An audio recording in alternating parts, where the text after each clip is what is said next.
Timoteo 3:16 para reparar un poco. Indiscutiblemente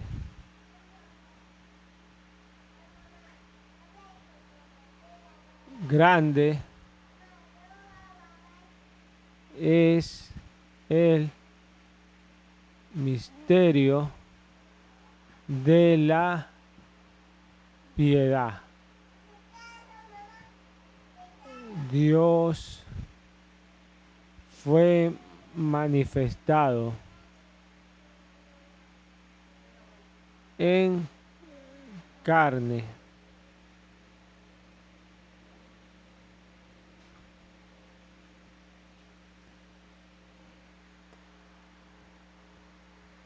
Justificado en el Espíritu.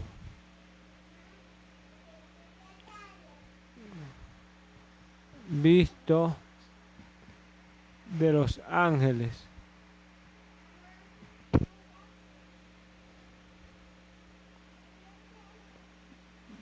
Predicado a los gentiles, creído en el mundo, recibido arriba en gloria.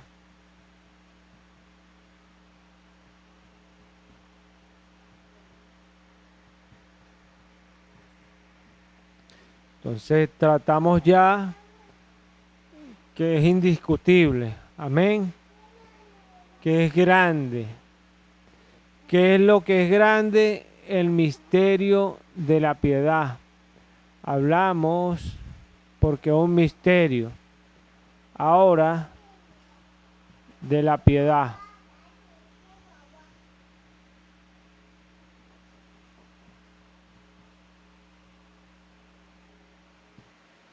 De la piedad. Ya vimos, hablamos, ¿no? Que esa palabra piedad viene de... ¿Recuerdan de dónde viene piedad? Piedad. Eusebia. Con acento en la segunda D.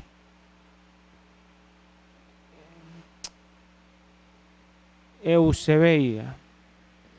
Esta palabra Eusebia viene de la raíz Eusebes,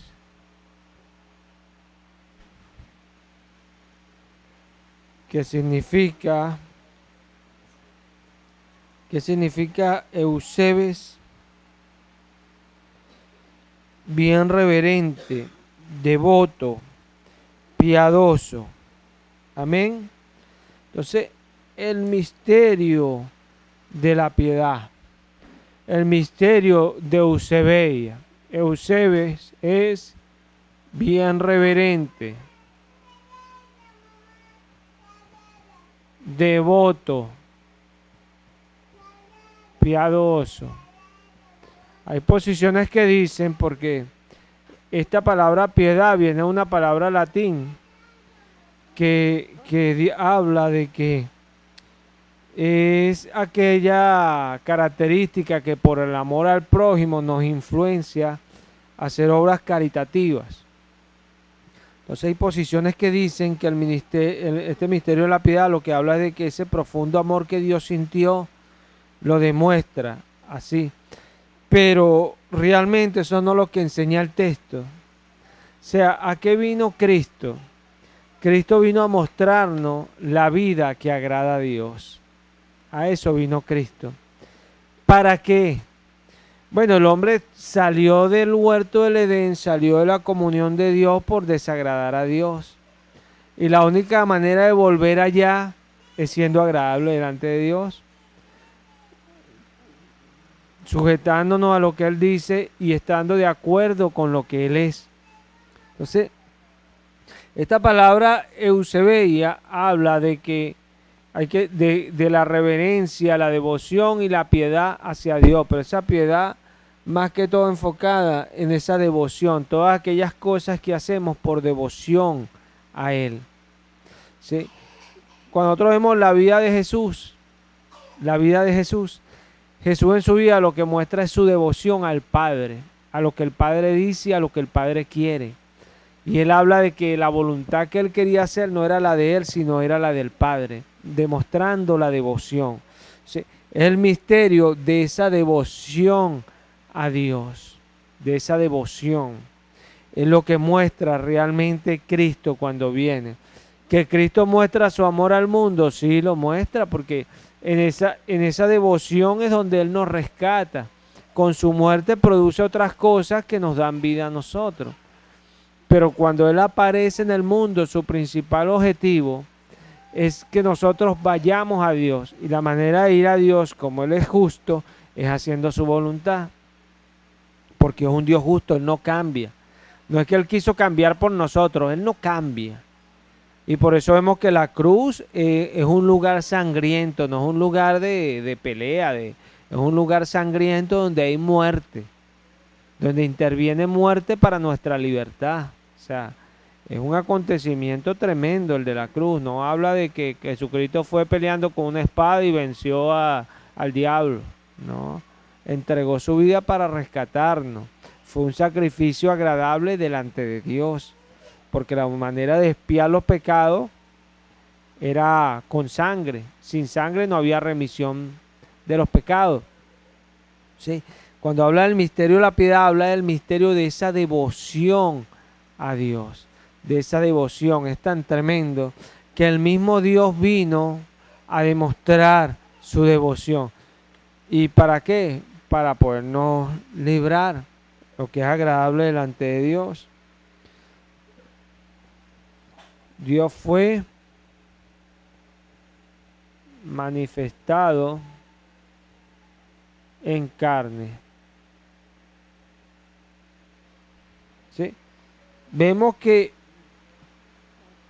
el misterio de esa devoción a Dios es tremendo, dice Pablo. ¿Por qué? Porque Él se manifestó como un hombre. Entonces es tan grande ese misterio, tan grande ese deseo de Dios que se hiciese su voluntad, que Él mismo toma el lugar del hombre para poder cumplir aquello.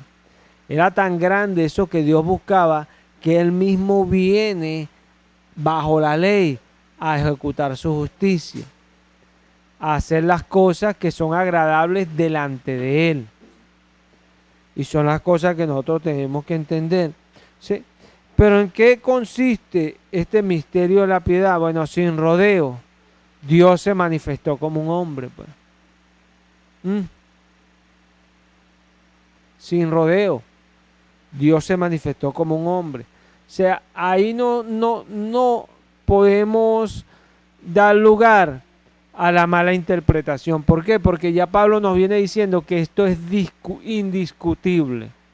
Y leímos el versículo 15 donde dice que la iglesia es columna y sostén de la verdad. Amén. ¿Recuerdan que lo leímos? El 3:15.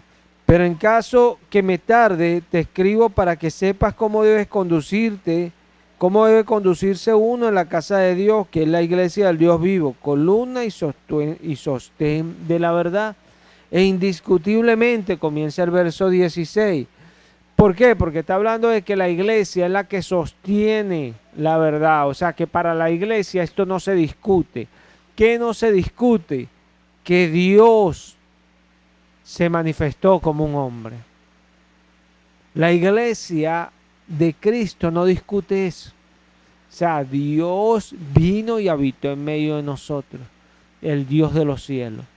La iglesia está consciente de esa verdad. No un tal Dios el Hijo, como enseña la Trinidad. La Biblia, usted puede darle las vueltas que quiera y nunca va a escuchar el título Dios el Hijo. No. Jesús es el Hijo de Dios. Amén. Pero Dios el Hijo, ese título no existe porque no hay un Dios el Hijo. El único Dios verdadero es el Padre, dice la palabra. Y se hizo hombre. Por eso Jesús es el Hijo de Dios. Sí, ahí está la diferencia. O sea, no es que hayan, hayan dos personas o tres. Porque a veces el simple cambio de una palabra cambia lo que se está diciendo. Y nosotros tenemos que tener cuidado con eso. Es como aquellos que dicen, ay, ellos son solo Jesús, ellos no creen ni en el Padre ni en el Espíritu Santo. O sea, si alguien a mí me dice, tú eres solo Jesús, yo digo, amén, para mí el vivir es Cristo. Pero que no creo en el Padre ni en el Espíritu Santo, ¿cómo no voy a creer si Jesús es el Padre y si Jesús es el Espíritu Santo? Son títulos que expresan al Dios glorioso de los cielos. Él es el Padre, Él es el Espíritu Santo y Él es el Hijo. Un Dios que es espíritu y se manifestó en carne. Toda la iglesia no lo discute. Dios fue manifestado en carne. Y es tremendo esto porque el texto continúa diciendo, justificado en el espíritu, visto de los ángeles, predicado a los gentiles, creído en el mundo, recibido arriba en gloria. Porque esto toma fuerza, porque ¿cómo fue Dios manifestado en carne? Nosotros sabemos que fue con la obra de Jesús. Amén. Fue manifestado en carne. ¿Cómo sabemos que fue justificado en el Espíritu? Bueno, en la carne Él fue condenado. Él fue condenado en la carne con un juicio injusto. Pero dice que la muerte no lo pudo retener y Él se levantó de los muertos. Entonces, ¿por qué? Porque fue justificado en el Espíritu, o sea, fue declarado hijo de Dios, porque la muerte no lo podía retener porque no había injusticia en Él. Si Él fue justificado en el Espíritu.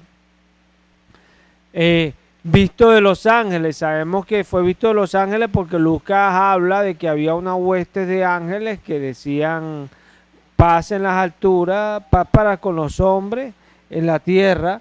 ¿Por qué? Porque ahí estaba el Señor, pues. Se mira esto.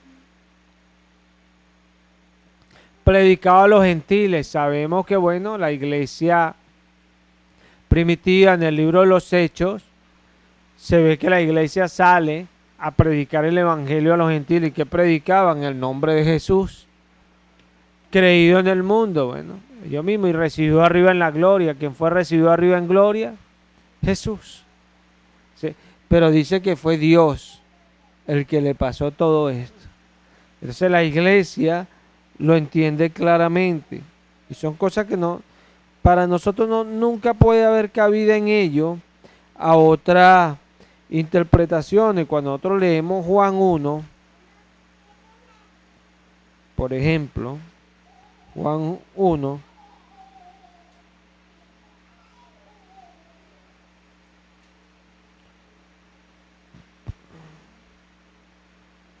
Dios es bueno y es maravilloso.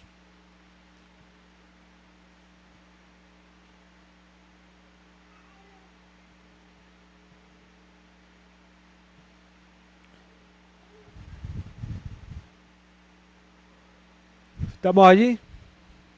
Vamos a leerlo en el versículo 14. Y aquel verbo fue hecho carne y habitó entre nosotros y vimos su gloria, gloria como del unigénito del Padre, lleno de gracia y de verdad. Y aquel verbo fue hecho carne y habitó entre nosotros. En esa palabra habitó, hay una palabra griega que habla de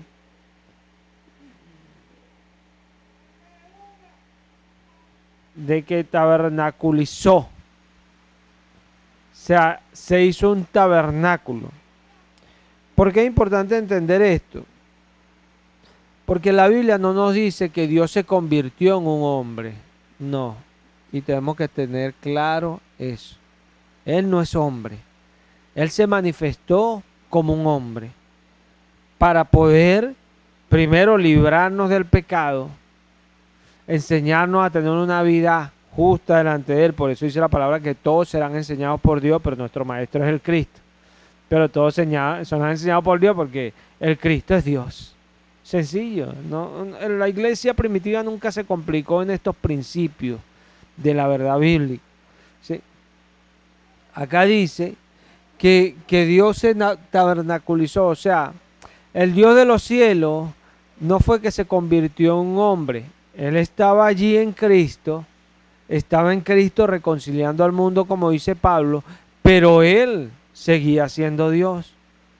Por eso Jesús le pudo decir, por ejemplo, a Natanael, cuando él venía, Jesús dijo, he aquí este es un verdadero israelita. Y entonces Natanael le dice al Señor, Señor, ¿de dónde viene? O sea, y el Señor le dice a Natanael, Natanael, antes de que te llamaran, te vi debajo de la higuera. Entonces Natanael por eso creyó y le dijo, tú eres el Hijo de Dios, tú eres el Cristo. Y Jesús le dijo, ¿me crees porque escuchas esto? O sea, ¿qué pasa?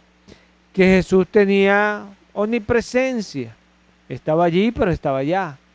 Cuando le dicen lo de Lázaro, él dice, Lázaro duerme. ¿Por qué? Porque él tenía omnipresencia, estaba allí y estaba allá. Cuando habla con Nicodemo, le dice el Hijo del Hombre que está en el cielo. O sea, él estaba allí, pero también estaba en el cielo. Sencillo. Claro, lo decía con alegoría, porque habla esa escritura que él no hablaba sin parábolas. Él hablaba con parábolas a todo el mundo, pero a sus discípulos les declaraba lo que eran esas parábolas, como uno. Uno lee las escrituras y el Espíritu Santo nos enseña todas esas parábolas. Por eso podemos hablar estas cosas de una manera tan clara, porque las entendemos, porque el Espíritu Santo nos las enseña y se cumple, todos serán enseñados por Dios. ¿Sí? Alguien pudiera decir, bueno, pero ahora dijiste el Espíritu Santo, primero el Padre, después Jesús. O sea, ¿quién es el que me enseña? Porque Padre, Hijo y Espíritu Santo son tres títulos. Tres títulos. Tú puedes decir Adonai, Shaddai, Elohim, y son títulos a Dios. El gran yo soy, el eterno, el Señor proveedor, el Señor de los ejércitos. Habla es del único Dios de los cielos, que era llamado de muchas maneras de acuerdo a lo que él hacía en el tiempo. Pero no habla de que, como muchos enseñan, los nombres de Dios en el antiguo pacto. O sea, lo que nos quieren decir es las maneras en que se les llamaba a Dios. No era que Dios tenía un bojote de nombres en el antiguo pacto. Lo que pasa es que la manera de cómo se presentan las cosas a veces tienden a malinterpretarse. ¿Sí?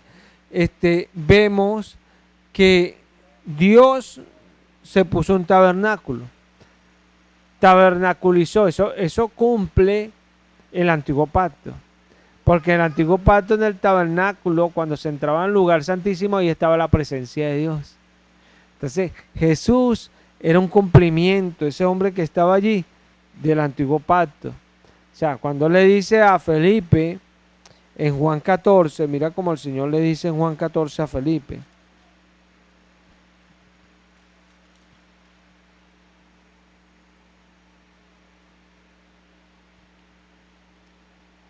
Del versículo 8.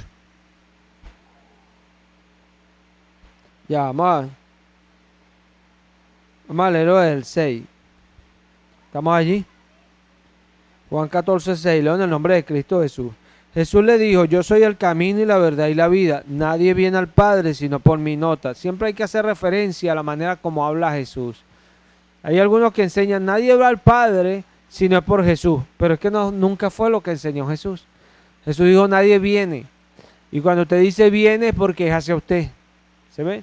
Nadie viene al Padre si no es por mí. Jesús no está hablando, nadie va. No, nadie viene. Y tenemos que estar pendientes de eso para poder entender el texto. Si me conocieses, también a mi Padre conocerías. Jesús está diciendo, si tú me conoces a mí, conoces a mi Padre. Y de ahora le conocéis y le habéis visto, dice él. O sea, está diciendo, o sea, que al verme a mí, al conocerme a mí, estás viendo y estás conociendo al Padre. Está diciendo Jesús. Felipe le dijo, Señor, muéstranos al Padre y nos basta. Jesús le dijo, tanto tiempo hace que estoy con ustedes y no me has conocido, Felipe. El que me ha visto a mí, ha visto al Padre. Nota que él siempre hace referencia a esto. No es que Dios se convirtió en un hombre, hay que tenerlo claro. El que me ha visto a mí, ha visto al Padre. hace tanto tiempo que estoy con ustedes. Entonces él le dice, en el 6, Jesús le dijo, tanto tiempo hace que estoy con ustedes y no me has conocido, Felipe, el que me ha visto a mí ha visto al Padre. ¿Cómo pues dices tú, muéstranos al Padre? ¿No crees que yo soy en el Padre y el Padre en mí?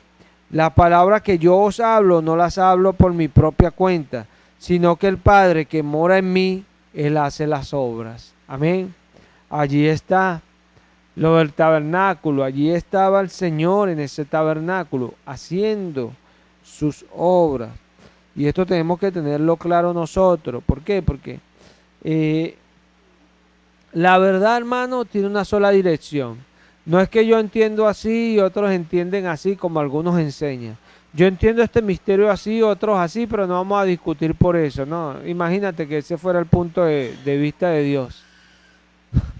Pablo dijo, si algunos enseñan una enseñanza distinta a la que nosotros le hemos traído a ustedes, sea excomulgado de la iglesia, sea sacado fuera, porque es una sola enseñanza. Juan escribe en su segunda epístola de Juan y dice, si alguno viene ante ustedes y no trae esta doctrina, no lo recibas en su casa ni le digas bienvenido. Tiene que traer esta enseñanza, porque hay una sola enseñanza. No hay dos ni tres. Pablo escribe a los Efesios, una fe, un Señor, un bautismo. Una fe, cuando habla de la fe ahí está pistis. No como creer, está como sistema del Evangelio, de acuerdo al texto, a la interpretación del texto, porque pistis significa creer, pero significa también el sistema del Evangelio, nuestra fe, el Evangelio. Sí. Nosotros tenemos que estar claros en todas estas cosas. O sea, no es que, ay, yo lo entiendo así, el otro así, mentira. Las personas que no entienden la enseñanza es porque no se está cumpliendo en ellos lo que dice la misma enseñanza. No están siendo enseñados por Dios, sencillo. Pablo dice a los corintios, ustedes creen, ustedes quieren una prueba de que Cristo habla en mí, dice Pablo, el cual es poderoso en ustedes y no es débil para con ustedes. Me impresiona cómo habla el apóstol Pablo que el Señor hablaba en él. Amén. Es así porque uno, y yo a veces me expreso así, hay personas que a veces no les gusta, pero es la realidad. Él habla en uno y uno lo siente, uno lo sabe, uno lo vive, porque somos enseñados por Dios, se cumple la palabra. Y al que no se le cumple es sencillo. ¿Por qué no se le cumple? Porque no está en la fe. Pablo dice a estos mismos corintios, no saben ustedes que Cristo está en ustedes, a menos que estéis reprobados. Tenemos que saber que Él está en nosotros. Amén. Así ha de ser. El que no está seguro es porque no está en la fe. Y todo lo que no proviene de fe es pecado.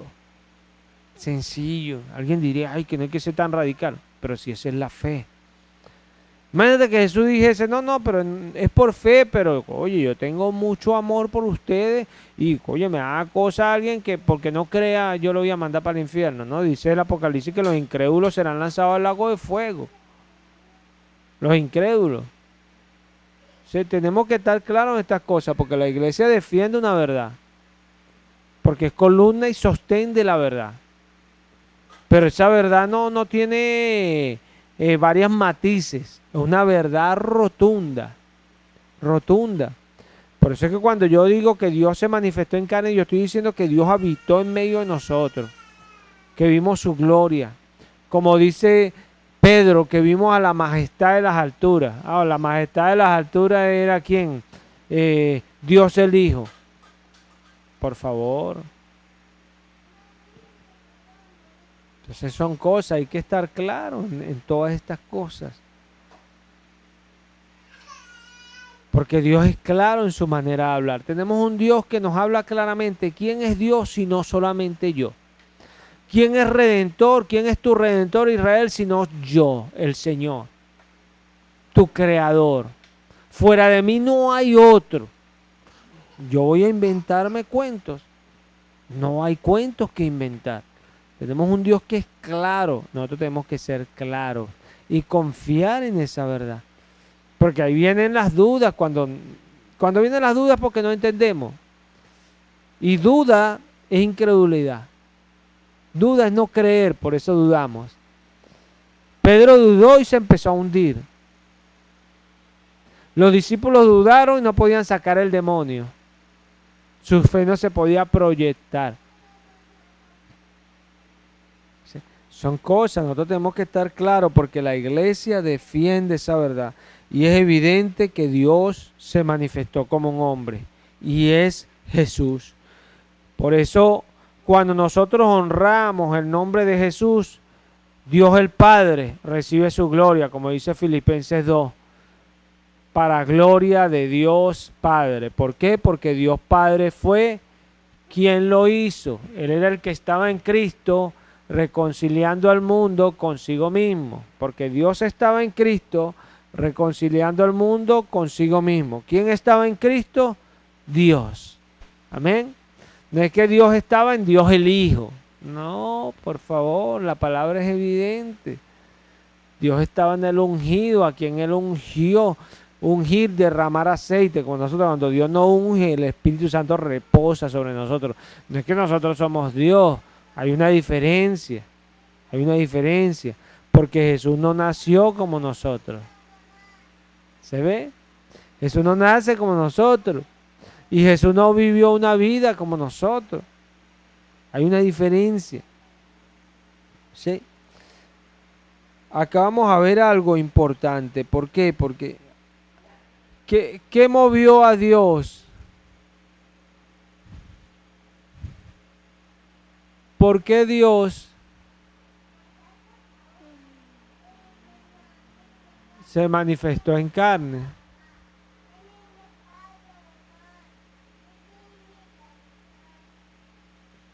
O sea, ¿por qué Dios se manifestaría en carne? ¿Para qué Dios se manifestaría en carne? Bueno, ya vimos que una de las cosas que lo hizo manifestarse en carne es enseñarnos esa devoción que hay que tener hacia Él. Otra cosa es, como dice el libro de los Hebreos, para destruir al que tenía el imperio de la muerte. Porque dice el apóstol a los Hebreos que Él participó de carne y sangre para destruir al que tenía el imperio de la muerte, esto es al diablo, y rescatarnos a nosotros que estábamos bajo ese yugo. O sea, Él participó de esta naturaleza por nosotros. Amén.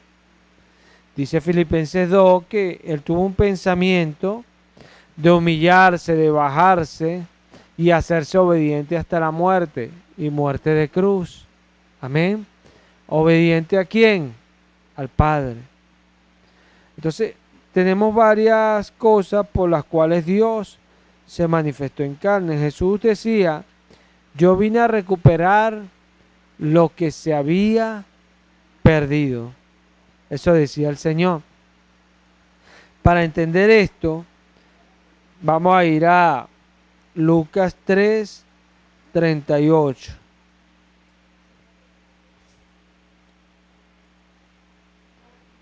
Lucas 3:38. Dios es bueno y es maravilloso.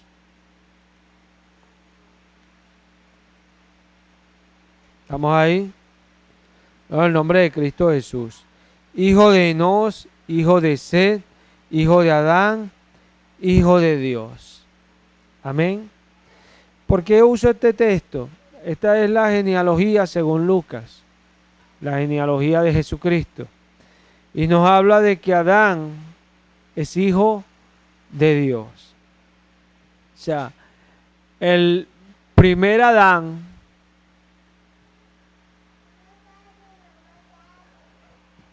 hijo de Dios. Hijo de Dios. Amén. No, no Dios el Hijo, ¿no? Porque son cuestiones tan absurdas que uno escucha a veces que bueno. Sí. Hijo de Adán, hijo de Dios. Vamos a ir un momentico a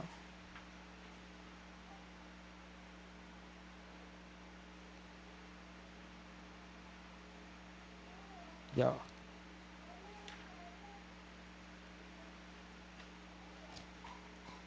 Ajá. Romanos 5.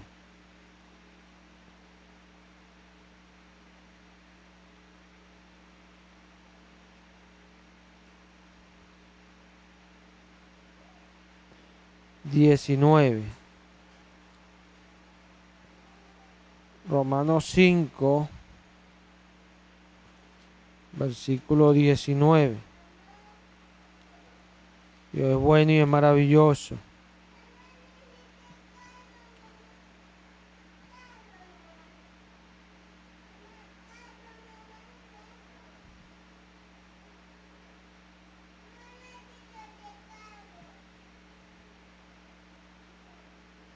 ¿Estamos allí? Leo en el nombre de Cristo Jesús.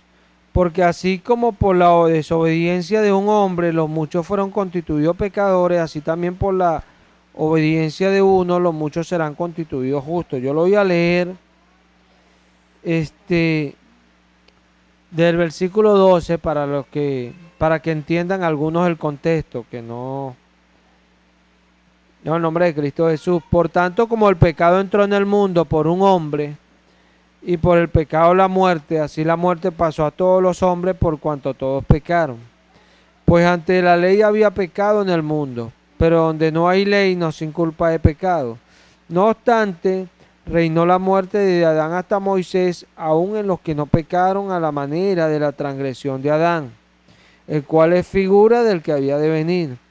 Pero el don no fue como la transgresión, porque si por la transgresión de aquel uno murieron los muchos, abundaron mucho más para los muchos la gracia y el don de Dios por la gracia de un hombre, Jesucristo. Y con el don no sucede como en el caso de aquel uno que pecó, porque ciertamente el juicio vino a causa de un solo pecado, para condenación, pero el don vino a causa de muchas transgresiones para justificación. Pues si por la transgresión de un solo reinó la muerte, mucho más reinarán en vida por uno solo, Jesucristo, los que reciben la abundancia de la gracia y del don de la justicia. Así que, como por la transgresión de uno vino la condenación a todos los hombres, de la misma manera por la justicia de uno vino a todos los hombres la justificación de vida. Porque así como por la desobediencia de un hombre los muchos fueron constituidos pecadores, así también por la obediencia de uno los muchos serán constituidos justos. Amén. Entonces mira esto. Acá vemos que se hace un contraste. Reina Valera titula esta porción que yo he leído, Adán y Cristo. Y podemos ver que Adán, obviamente el primer Adán, es la manera para poder entender esto. Adán, el primer hombre, hijo de Dios. Dice Lucas, hijo de Dios. ¿Sí? ¿Qué se perdió? Nuestra naturaleza. Lo que éramos. Lo que delante de Dios éramos. Se perdió nuestra comunión, nuestro estado con Dios. Jesús siempre repetía estas palabras: el hijo hace lo que ve hacer a su Padre. Porque es la naturaleza nuestra que se expresa. El primer Adán, hijo de Dios,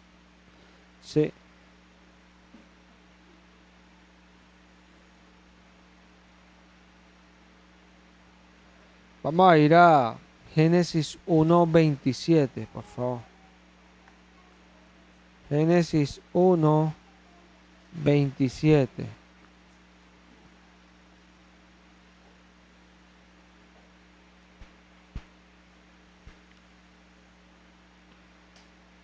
Leo en el nombre de Cristo Jesús. Y creó Dios al hombre, a su imagen, a imagen de Dios lo creó. Varón y hembra lo creó. varón y hembra, a imagen de Dios. Entonces vemos que cuando Dios crea al hombre, ¿qué Dios le dice al hombre? Que se multiplique. Amén. Que se multiplique y llene la tierra. ¿Qué más Dios le dice al hombre? Que la gobierne, que rija la tierra y que su naturaleza iba a estar en la tierra y que todo lo que estaba en la tierra iba a temer delante de él. Los animales iban a sentir temor delante de él para que él los pudiese gobernar. O sea, Dios entregó todo en manos de Adán. Todas las cosas. Así Dios creó el mundo. ¿Por qué? Porque Adán era su hijo.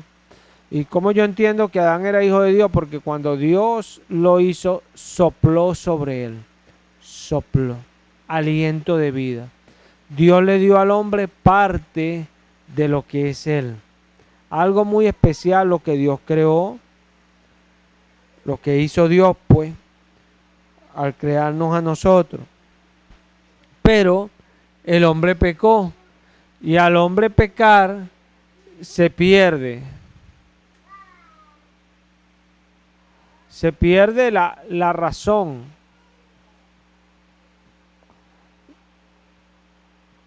La razón de ser de nuestra, pues lo que somos. Entonces, habla de que el primer Adán mete el pecado. Por el primer Adán entra la condenación. Por el primer Adán todos somos constituidos pecadores. Y abundó el pecado. Está hablando Pablo a los romanos desde Moisés, desde Adán hasta Moisés, aún en los que no pecaron de la manera que pecó Adán. ¿Por qué? Porque está en nuestra naturaleza lo que era de Adán. Entonces, ahora viene el segundo Adán. El segundo Adán.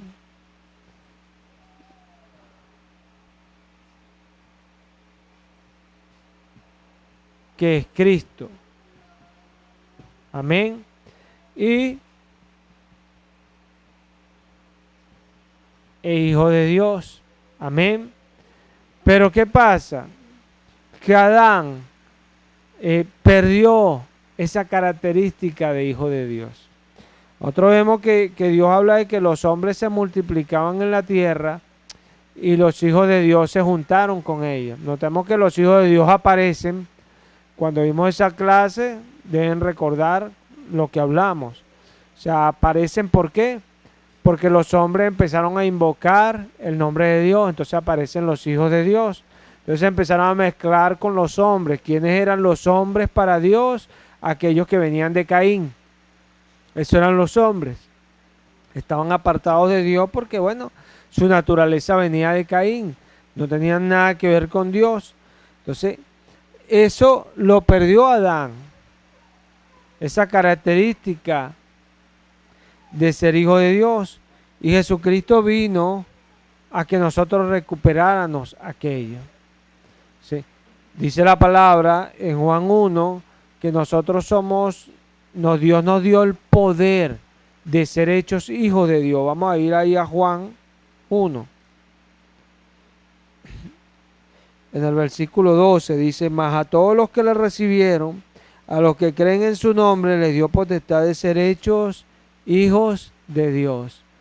A todos los que le recibieron, a los que creen en su nombre, les dio potestad de ser hechos hijos de Dios. A todos los que le recibieron, les dio ¿qué? El poder para que sean hijos de Dios. A los que recibieron ¿a quién? A Jesucristo. Por eso ahí cuando nos está enseñando sobre la gracia, nos está diciendo para los que la reciben. Amén. Eso nos lo dice ahí en ese capítulo 5 de Romanos que leímos. En el versículo 17 dice: pues si por la transgresión de uno solo reinó la muerte, mucho más reinarán en vida por uno solo, Jesucristo, los que reciben la abundancia de la gracia y del don de la justicia. Sabemos que nadie puede ser salvo sino por gracia, amén. sea, que los que viven son los que reciben gracia, no un título. Esa influencia que nos lleva a andar en la voluntad de Dios, a hacerla, a esforzarnos, a nunca abandonar, sino continuar, es Cristo en nosotros. ¿Se ve? Cuando no es así es porque hay lucha, porque la gracia está en nosotros. O sea, estamos luchando entre ser salvo y perecer.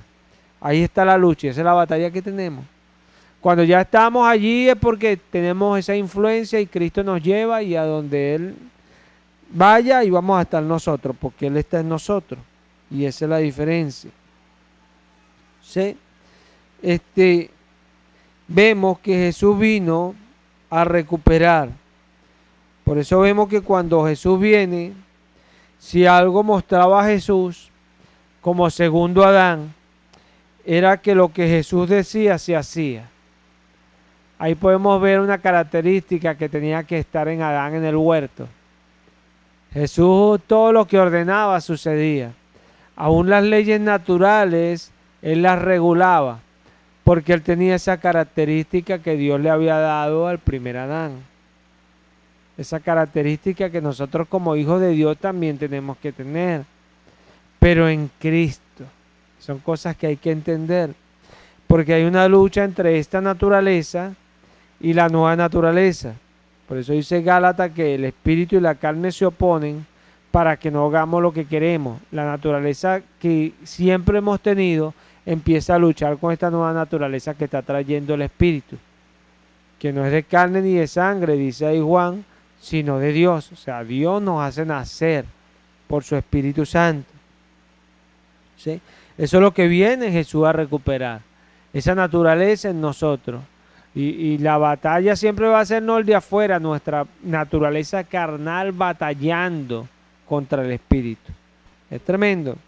Por eso dice el apóstol a los Hebreos que aún no hemos resistido hasta la carne, pero no hemos hasta la sangre, pero peleando contra qué, él dice combatiendo contra el pecado. O sea, la batalla está en nosotros. ¿Se ve? La batalla es en nosotros, no afuera, en nosotros, porque Jesús está trayendo a nuestra vida las cosas de Dios, las cosas que vienen de Dios y las cosas que son eternas. Por eso dice que las cosas de la piedad tienen promesa de esta vida y de la vida que viene, porque lo que Jesús va trayendo a nuestra vida es eterno. Entonces mira esto. Hay muchos textos en la palabra, vamos a ir a Isaías 33, que nos hablan de la manifestación de Dios como hombre, de que eso vendría y Dios iba a estar en medio de nosotros.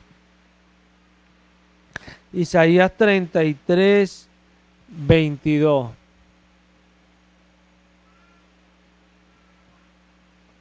Yo cuando hacía cosas en el mundo, cosas del mundo, yo notaba algo, que cuando uno hace las cosas en el mundo, al tiempo a uno le aburre. Y uno, uy, esto lo he hecho tantas veces y ya me aburre. Pero cuando hago las cosas de Dios, mira, yo no sé cuántas veces yo he presentado este texto en enseñanza y cuántas veces lo leo. Y me apasiona tanto como al comienzo. ¿Sabes qué es esto? Que esto para mí me produce vida. Y dice Pablo que a algunos Cristo produce olor de vida para vida y a otros olor de muerte para muerte. Nosotros tenemos que tener mucho cuidado con esto, porque cuando Jesús le estaba hablando a la iglesia de Éfeso, le estaba hablando de esto, que ella había perdido esa pasión por el Señor. Nosotros nunca debemos de perder la pasión por el Señor.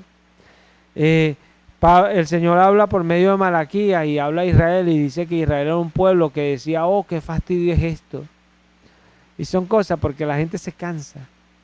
La gente se cansa porque lo de la carne cansa, pero lo del espíritu vivifica. Vivifica.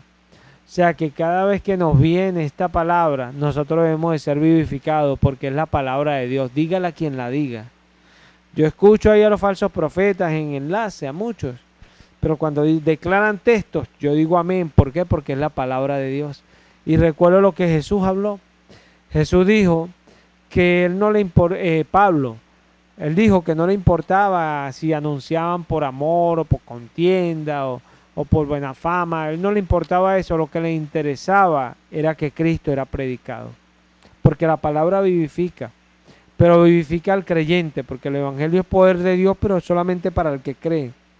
El que cree tiene algo en la palabra que es la palabra para esa persona especial. Por eso Pedro dice nosotros que la palabra para nosotros es preciosa. Él es precioso. Precioso. Y hoy leo este texto, dice Isaías 33, 22, porque el Señor es nuestro juez, el Señor es nuestro legislador, el Señor es nuestro rey. Él nos salvará. Cuando leemos eso en Reina Valera nos dice Jehová, amén. Dice Jehová, ¿cierto? Sí. ¿Por qué? Porque aquí hay una palabra griega que es hebrea, que es haya, que habla autoexistente. ¿Sí? Nos está hablando de que el autoexistente, él sería ¿quién? Nuestro rey, que él nos salvaría. Por eso en Juan 8:58 Jesús dice que antes que Abraham fuese, yo soy. Jesús hablaba de una manera que él siempre expresaba de que él era. Él siempre expresaba y se identificaba con todas esas profecías, diciendo que eso era todo en referencia a él, que lo que se había escrito era él, que todo le pertenecía a él. Sí, eso era lo que más le molestaba a los judíos, porque ellos eran celosos por la ley, pero celosos por obrar en la ley y no por fe en esa ley. Por eso no pudieron ver a Cristo y glorificarlo creyendo en él y entendiendo que era el Mesías tan esperado, que hoy muchos judíos esperan, pero no pueden ver al verdadero Mesías porque no creen. Por eso Jesús le dijo que me veréis cuando digas bendito el que viene en el nombre del Señor. Sencillo. Entonces, aquí vemos en Isaías 33, 22 que el mismo Dios de los cielos, Él es nuestro Rey y que Él nos salvaría. En Isaías 35, 4 dice la palabra, ¿estamos allí? Decía a los de corazón tímido, esforzado, no temáis, he aquí vuestro Dios viene con venganza, la retribución vendrá de Dios mismo, mas Él os salvará. Amén, dice Reina Valera, Dios mismo vendrá y nos salvará. Amén. Este texto nos está diciendo que Dios viene. Pero ¿a quién le estaba diciendo Dios esto? Al Israel allá en el antiguo pacto. Todavía Jesucristo no pensaba ni siquiera aparecer. Le estaba diciendo que Dios vendría y los salvaría. Y son cuestiones que nosotros tenemos que tener claro. Ya desde la antigüedad Dios anunciaba su entrada en el mundo y los profetas hablaban de aquello. Lo que vemos acá de afirmar es que no es otro, porque al usted decir Dios el Hijo, ¿qué se entiende allí? Que ya la gloria no es del Padre. ¿Y quién es Dios? Solo el Padre. Él es Dios. ¿Quién vendría y nos salvaría? El Padre. ¿Quién es nuestro Rey? El Padre. Él mismo vendrá y nos salvará. El Padre. Dice, ahora no hay hijo. Hay hijo porque Él se manifiesta en carne. Y ese título hijo lo que hace es expresar a Dios como un hombre en carne. Pero es el Padre. Por eso Filipenses dice que confiese que Jesús es Curios, o sea, el amo, el dueño, el Señor, el Todopoderoso, el Padre. ¿Para qué? Para gloria de Dios Padre. Cuando tú confiesas que fue el Padre que lo hizo, o sea, que Jesús es Él recibe su gloria que no recibe cuando tú se la das a un título distinto. Porque decir, está Dios el Padre, Dios el Hijo y Dios el Espíritu Santo, bueno, el que murió por la humanidad fue Dios el Hijo. O sea, la gloria ya no es de Dios el Padre, sino de Dios el Hijo. Un trinitario diría, pero Uno entiende, ¿no? Es que es la realidad. Para gloria de Dios Padre, porque Dios mismo estaba en Cristo, lo enseña la palabra. Dios mismo vendrá y os salvará, no era otro, Él mismo. Y son las cosas que nosotros tenemos que entender. Isaías 43. Isaías 43. ¿Estamos allí? Leo en el nombre de Cristo Jesús. Una voz clama, preparad en el desierto camino al Señor. Allaná en la soledad calzada para nuestro Dios. Todo valle sea elevado y bajado todo monte y collado. Vuélvase llano el terreno escabroso y lo abrupto ancho valle. Entonces será revelada la gloria del Señor y toda carne a una la verá, pues la boca del Señor ha hablado. Amén. A mí me gusta este texto, precisamente es en la versión de Reina Valera. Dice así: voz que clama en el desierto, preparad camino al Señor, enderezad calzada en la soledad a nuestro Dios. Todo valle sea alzado y bájese todo monte y collado, y lo torcido se enderece y lo áspero se allane, y se manifestará la gloria de Jehová, y toda carne juntamente la verá, porque la boca del Señor lo ha hablado. Amén. Acá vemos claramente en este texto que nos enseña que Juan prepararía camino a Jehová. ¿Cierto? Según Reina Valera, quiero explicarlo acá para que se entienda. Porque se iba a manifestar la gloria de Jehová. Nosotros tenemos la misma Biblia de los trinitarios, de todas las religiones, pues. Es la misma Biblia, porque la Biblia es solo una. Hay muchas traducciones, muchas revisiones y muchas versiones, pero es la misma. ¿Sí? Dice que Juan le iba a preparar camino a Jehová.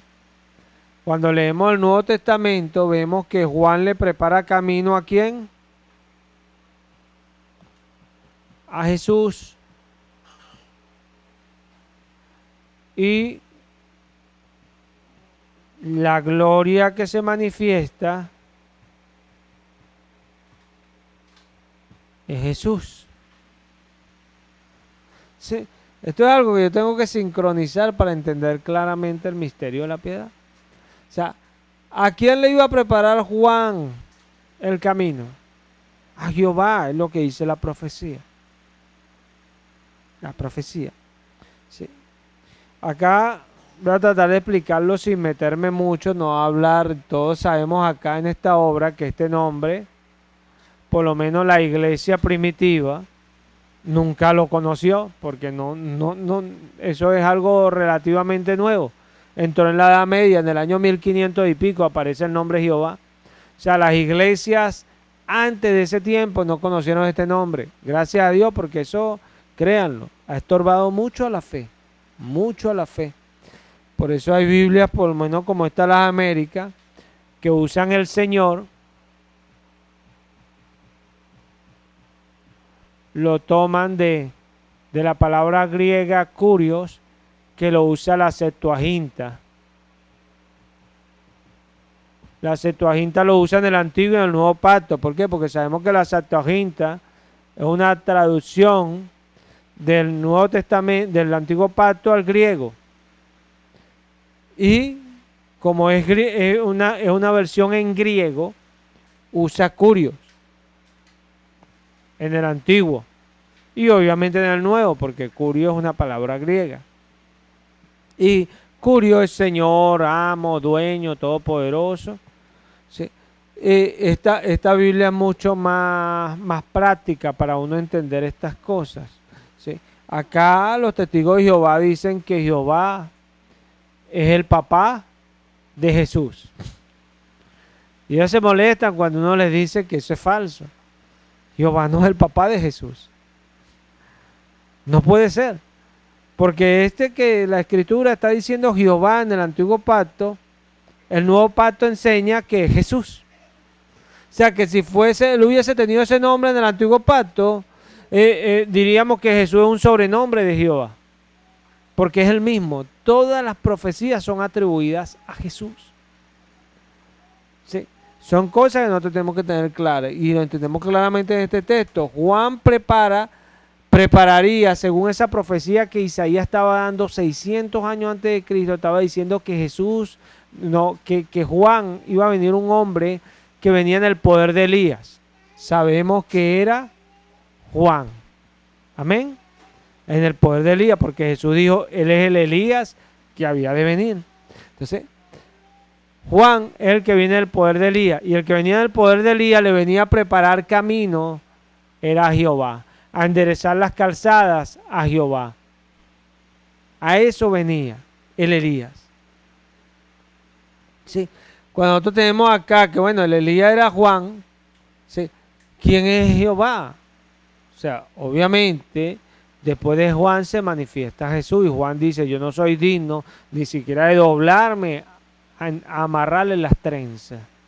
Él estaba indicando quién era ese ser que estaba allí, que se estaba presentando. Algunos dicen, ay, pero es que Él es el Cristo. Amén. El Cristo, el Mesías que venía, en vez de ser otro, el mismo Dios del cielo escogió ser Él. Son cosas que hay que entender. Él pudo hacer otra creación, pero Él quiso ser el mismo, el que nos rescataba. Quiso su gloria.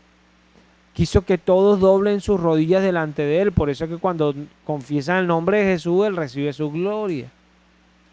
Y por lo menos Isaías 45 dice que toda lengua juraría a Dios. Y Filipenses 2 dice que toda lengua confiese que Jesucristo es el Señor. Allí está. Y son cosas que nosotros tenemos que tener eso súper claro. Y bueno, y cada vez que hablo esto es algo tan impresionante porque tiene una vida. La palabra del Señor tiene una vida que cada vez que uno la habla se mete, y yo pudiera durar aquí toda la noche hablando de eso. Porque es vida. Jesús es vida. La palabra es vida. Por eso es que cuando lo miramos con fe, nuestra vida cambia. Y empezamos a hacer sus cosas como se debe. Como se debe. Cuando uno presenta esta enseñanza, lo hace como se debe. ¿Por qué? Porque Él para mí es vida. Y al creer por fe, Él enseña. Y uno aprende. Y esa es la diferencia. La diferencia siempre va a estar allí. ¿Sí? Vamos a Isaías 40. Isaías 40.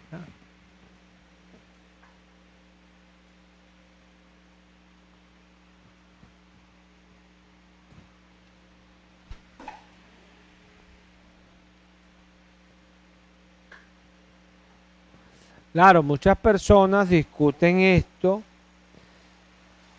pero es porque no saben, no conocen la palabra en realidad. La mayoría de los testigos de Jehová, créalo, la mayoría, no conocen las escrituras completamente, porque no las leen todas. Ellos le dan los atalayas y ellos más que todo se enfocan en los atalayas. Por eso ellos defienden esas cosas a capa y espada, porque están en su atalaya enfocados. Ahora uno tiene celo porque uno conoce la palabra y lee la palabra. Y uno ve que la palabra es tan perfecta que no se pela, se traza, ella misma habla, ella misma produce la verdad, tiene respuesta para todo. No hay nada que Dios no responda en su palabra. Nada.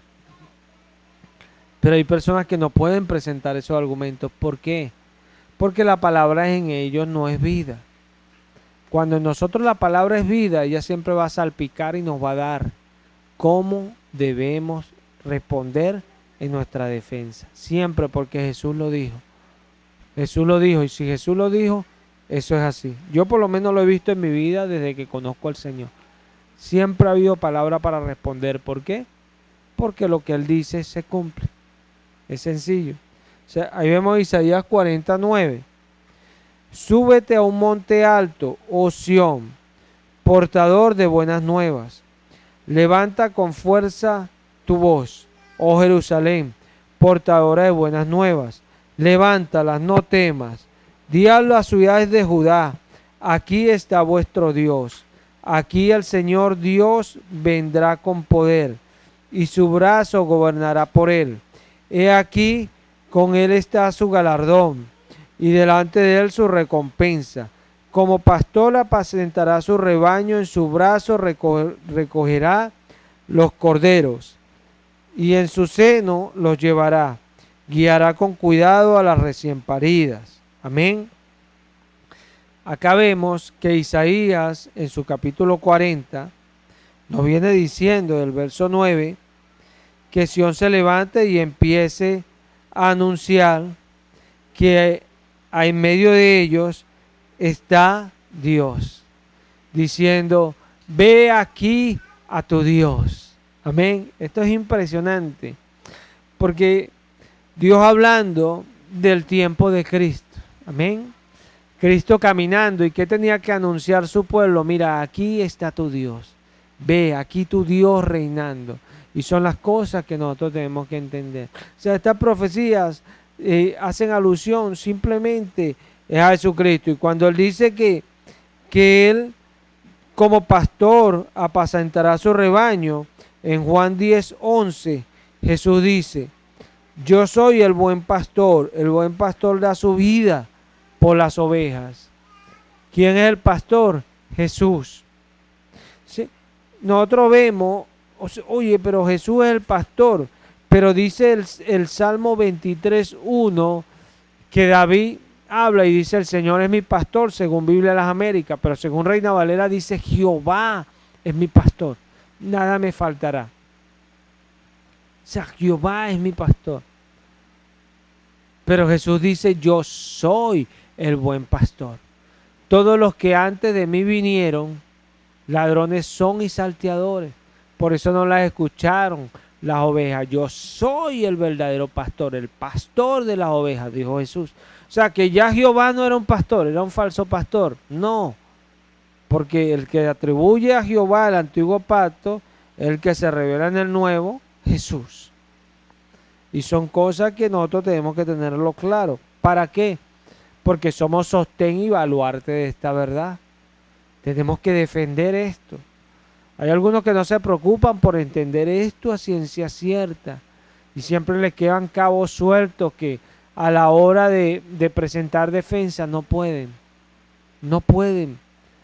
Porque no tienen en sí eso que el Espíritu nos da, que es esa revelación de lo que es en realidad. Vamos a dejarlo hasta allí. Continuamos en la próxima enseñanza.